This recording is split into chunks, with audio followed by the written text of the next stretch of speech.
गाजियाबाद की राजनगर एक्सटेंशन की Riva Heights society में आवारा कुत्तों को बाहर निकालने की मांग को लेकर सोसाइटी के लोग 12 जनवरी से अनिश्चितकालीन धरने पर बैठे हैं। सोसाइटी के लोगों की मांग है कि आवारा कुत्तों द्वारा बच्चों, बुजुर्गों और महिलाओं को काटने की घटनाओं के कारण हम आवारा कुत्तों को बाहर निकालने की मांग कर रहे हैं। आंदोलन का रूप लिया उस दिन से बड़ी अजीब विडंबना है जो हमें अभी दिखता है। अभी भी पदाधिकारी आते हैं, बोलते हैं कि आप कुत्ते टेरिटोरियल एनिमल हैं, ये टेरिटरी में रहते हैं, इनकी सर्वाइवल नहीं हो पाएगी, एक्सटिंक्ट हो जाएंगे, लुप्त हो जाएंगे, ये ऐसा कुछ है, ये ऐसा हमारा एक्ट है। बड़ी विडंबना ये है कि कोई ये नहीं बोलता है कि कौन सा बच्चा काटा था, किसको काटा है, जरा दिखाइए, कितना दर्द हुआ है, कितनी माँ को क्या दर्द होता है, पिता को क्या दर्द होता है, कोई नहीं पूछ रहा है। तो ये बड़ी अजीब सी हालत हो गई है कि यहाँ केवल कुत्तों की बात हो रही है पूरी सोसाइटी हाई राइज बिल्डिंग में, रादर देन कि आदमी हम जो रह रहे हैं, हम कितने डरे हुए हैं, हमें क्या तकलीफ है, वो कोई मतलब जानना नहीं चाह रहा है, या जान के भी अनजान बना हुआ है, मुझे नहीं पता। दूसरी चीज़, अभी एक डेढ़ घंटे पहले आए थे राजीव त्यागी जी, हमारे ही निवासी हैं यहाँ। अभी कंप्लेन दे के गए हैं कि वो कुत्ता उनके पीछे दौड़ता हुआ आया, बेचारे घबरा के भागे, गिरे हैं, उनके दोनों पाँव में चोट लगी है, पीछे चोट लगी है, और वो कहे कि अपील की है कि प्लीज़ हमारे जैसे उम्र दराज लोगों को कम से कम बचाइए। आतंक, हमारी लेडीज रात में घूमती हैं, आप देखिए हाथ में डंडा लेके घूम रही हैं। मेरे बच्चे खुद, मेरी बच्ची ट्यूशन जाती है, आते वक्त मुझे कॉल करती, पापा आ जाइए, नीचे कुत्ते वुत्ते होंगे। इस तरह का डर है कि बच्चे आने जाने में घबरा रहे हैं। तो यहाँ की हालत बहुत ख़राब है। तो मेरी सबसे अपील है, सरकार से अपील है, पूरे प्रेस गण जैसे माननीय लोगों से अपील है, प्लीज़ हमारी सहायता करें। हमारी 10 बजे आई हैं अपना समर्थन देने के लिए। आप सीनियर सिटीजन हैं, तो किस लिए आए हैं आप?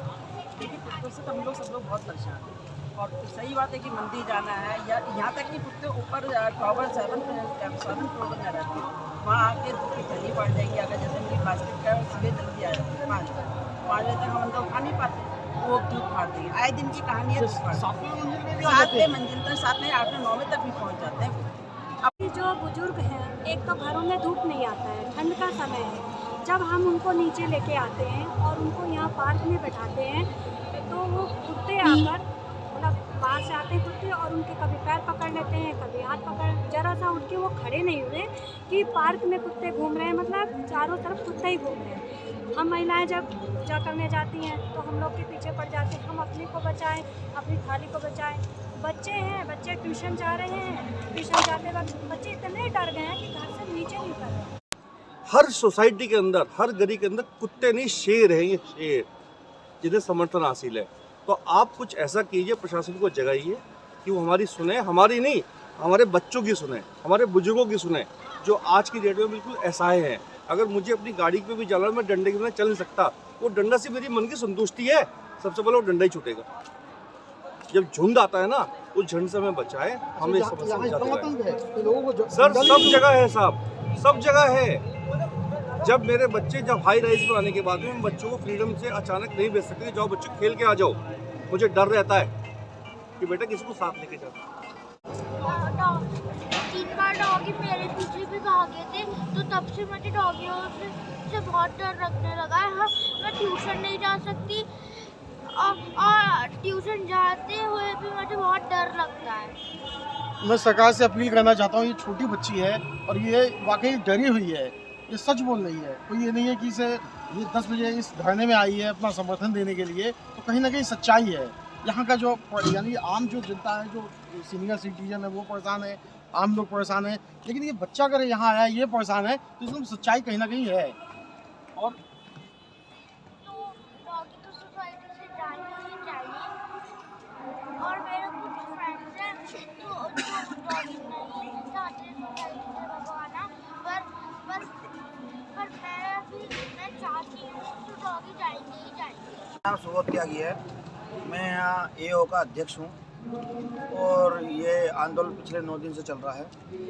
11 तारीख में एक घटना हुई थी, जो एनजीओ के PFK से सुरभि रावत जी ने आके यहाँ लोगों को धमकाया, और यहाँ आए और उन्होंने यहाँ के उनके एजेंट रहती हैं पूनम कश्यप, उन्होंने अभद्र भाषा से बात करी, और उन्होंने उस दिन, उस 11 तारीख के दिन में 3 दफ़े तो पुलिस आई थी, उन्होंने 3 दफ़े तो पुलिस बल का प्रयास वो करा था कि कभी कह रहे थे डॉगी बाहर चले गए, कभी कह रहे थे ये करे, तो वो एलिगेशन लगा रहे थे और लोगों को डरा रहे थे। उनसे शांतिपूर्वक दिन में 3-4 दफ़े बात करी गई कि आप ऐसा ना करें, यहाँ महिला पुरुष यहाँ बहुत डर भय बना हुआ है, जंगली जो लोग हैं ये काट रहे हैं, महिला का हाथ टूट गया, बच्चों को काट खाया, एक दिन में 4 से 5 घटना हो रही हैं। आप इसमें कुछ सोचिए, मानवता के नाते कुछ सोचिए, आप भी एक इंसान में, आप भी एक माँ हैं, और ये डॉगियों के लिए भी सही नहीं है। आप डॉगियों को लोग परेशान करते हैं, फिर जो लोग बच्चों को काटते हैं, तो उन्होंने कोई मानवता की कोई बातें नहीं करी, उन्होंने सिर्फ आक्रोश भरी बातें करी और उन्होंने गाली गुप्तार और उन्होंने पब्लिक को भड़काया, और वो उस दिन से फिर पब्लिक में इतना आक्रोश हो गया कि पब्लिक धरने पे बैठ गई। पब्लिक ने अपनी मांगें रखी हैं कि जो हमारा कॉमन एरिया है वो हमारा है।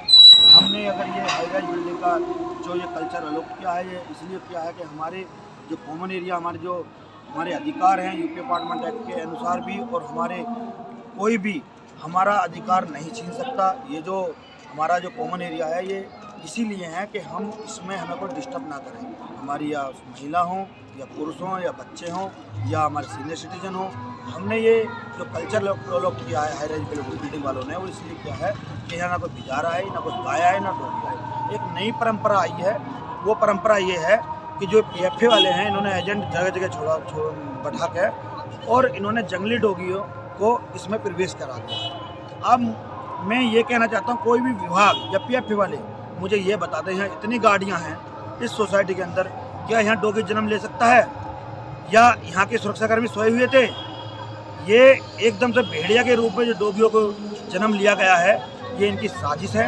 इन्होंने यहाँ प्रवेश किया है, इन्होंने जंगलों से ला के इन्हें खाना जंगलों में खिला के पहले और फिर यहाँ छोड़ा गया है, जिससे ये बच्चों को, इन्हें आदत नहीं है पब्लिक में रहने की, ये बच्चों को काटते हैं और ये हमें नुकसान पहुँचाते हैं। उसके बाद हम विभाग से बात करते हैं तो विभाग 1960 के एक्ट को बताता है। 1960 का एक्ट में तो कभी हाई राइज बिल्डिंग ही नहीं थी, और हाई राइज बिल्डिंग का जब हुआ तो उसका यूपी अपार्टमेंट एक्ट बना, और यूपी अपार्टमेंट एक्ट के अनुसार ये कॉमन एरिया हमारा है।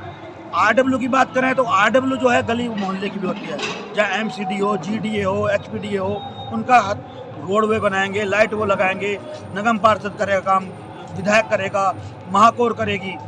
हमारे में हम अपने स्वयं पैसे से सुविधा लेते हैं, हमारे ही कर्मचारी यहाँ सकेरेंगे, हमारे कर्मचारी यहाँ लाइट बदलेंगे, हमारे कर्मचारी, हमारा गेट से उस गेट से इस गेट तक हमारा अधिकार है, और हमारे अधिकारों में ये लिखा हुआ, यदि हमारे घर में कोई घुसेगा तो हमारी मेजोरिटी इकट्ठा जो चाहेगी वो करेगी। यदि हमारे घर में कोई बड़ा है तो हम उसे बाहर निकाल सकते हैं। हमारा नगर निगम से ये कहना है, इनका फीडिंग पॉइंट बनाएं, और जहाँ सार्वजनिक रास्ता हो, जहाँ महिला पुरुष या बच्चों का आवागमन ना हो, वहाँ बनाए। और जब प्रधानमंत्री योजना जी में ये कही गई है कि भाई गरीबों को घर दिया जाए, तो ये भी गरीब है, ये गाड़ियों के नीचे कुचले जा रहे हैं। PFA वालों ने अपनी दुकान बना रखी है, तो इसमें PFA वालों को या नगर निगम को क्या दिक्कत आ रही है कि इनका घर इन्हें क्यों नहीं बना रही, जिससे आम जनता को भी राहत मिलेगी, उन्हें भी निजात मिलेगी, और हमारे डॉगियों को और हमारे इनके हत्या भी कम हो जाएंगी। क्यों? गाड़ियों के नीचे आए दिन कुछ चले जाते हैं। इतनी ये जो छोड़ भी रहे ना, तो ये इन्हें एक्सीडेंट में जब इतनी गाड़ियाँ सोसाइटी के अंदर होती है, कोई ना कोई टक्कर मार जाता, तो बेचारों को, इनको भी घर मिलना चाहिए। हमारी मानवता के नाते हम अपने डॉगी को भी घर दिलाना चाहते हैं और अपने भी अधिकार लेना चाहते हैं। हमारे अधिकारों में कोई भी हस्तक्षेप किसी का नहीं है। जैसे अभी जो है ये 9 दिन से धरना चल रहा है लगातार? जी, 9 दिन से धरना चल रहा है, और आज शाम ही हमारे निवासियों ने, हमारी महिला शक्ति ने, रिवर हेड निवासियों ने ये फैसला लिया है। हमें सभी सोसाइटी से, पूरे गाजियाबाद से, पूरे उत्तर प्रदेश से हमें समर्थन मिल रहा है, और आज से हमने ये लिया है कि रोज़ एक आदमी हमारा अनशन पर रहेगा, और शाम के टाइम हम उसका अनशन खोलेंगे, दूसरे को अनशन पर बैठाएंगे। और हम, अगर हमारी विभाग बात नहीं सुनेगा तो हम सर्वोच्च उच्च न्यायालय में जाएंगे, अपनी याचिका दायर करेंगे, जब तक हमें कोई हमारा इस प्रॉब्लम से निजात नहीं मिलती, जब तक हम ये धरना जारी रहेगा। अच्छा, आपके धरने में मैं देख रहा हूँ कि बच्चों का और बुजुर्ग महिलाओं का समर्थन है। बच्चों का तो ये कहना है सर कि डॉगी हटाओ और हमें बचाओ, डॉगी भगाओ और हमें बचाओ। इतना खतरा है? इतना खतरा है। हमारा नारा सुनिए, हमारे बच्चों की आवाज़ सुनिए, और हमारी महिलाओं से बात करिए। वो मंदिर आते हैं, दोनों हाथ में प्लेट रहती है, और बेचारे प्लेट भी, या तो वो प्लेट पकड़ेंगे या अपने आप को बचाएंगे, डॉगी उनके पीछे चलते हैं। हमारी माएँ बैठी हैं, अब आप उनसे पूछिए कि वे कितने पीड़ित है, कितने परेशान हैं। PFA वालों ने आपके खिलाफ आरोप लगाया है कि आपने कम से कम 50-60 कुत्तों को यहाँ बहुत बेदर्दी से आपने भगाया है, उसके बारे में क्या कहना है? मैं ये कह रहा हूँ ये बेबुनियादी बातें हैं। PFA वालों ने 50-60 की बात करोगे, ये एक ही बता दें, वो PFA वाले बेमतलब की बातें कर रहे हैं। उनकी दुकानें बंद हो रही है, उन्होंने सोच लिया पूरे उत्तर प्रदेश की आवाज़ हो गई।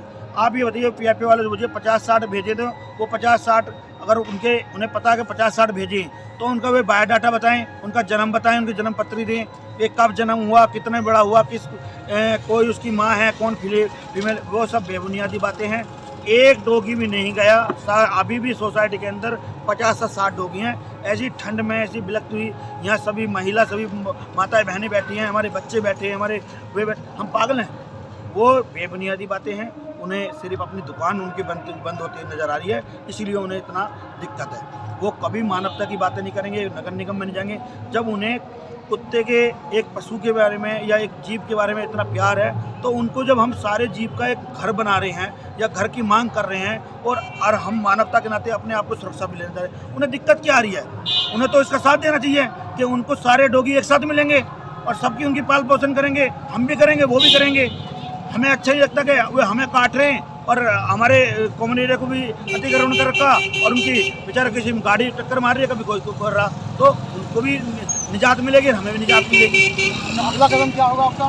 अगला कदम ये होगा, सुबह हम नगर आयुक्त जी के पास जाएंगे। सुबह हम सीनियर सिटीजन यहाँ के कुछ लोग नगर आयुक्त के पास जाएंगे। आज DM साहब के पास गए थे, वहाँ से हमें कुछ आश्वासन मिला है और हम आशा करते हैं कि विभाग भी इस पर जल्दी से जल्दी हमारी मांगों को पूरी करेगा, इन्हें निजात दिलाएगा हमें इस प्रॉब्लम से। और हम ऐसी आशा करते हैं यदि ऐसा होता है तो हम पूरे विभाग का, पूरे सभी अधिकारियों का हम धन्यवाद करेंगे, पूरे रिवरहाट निवासी, पूरे राजनगर निवासी और पूरे उत्तर प्रदेश के निवासी। कृपया आप चैनल को सब्सक्राइब करें, ज़्यादा से ज़्यादा शेयर करें।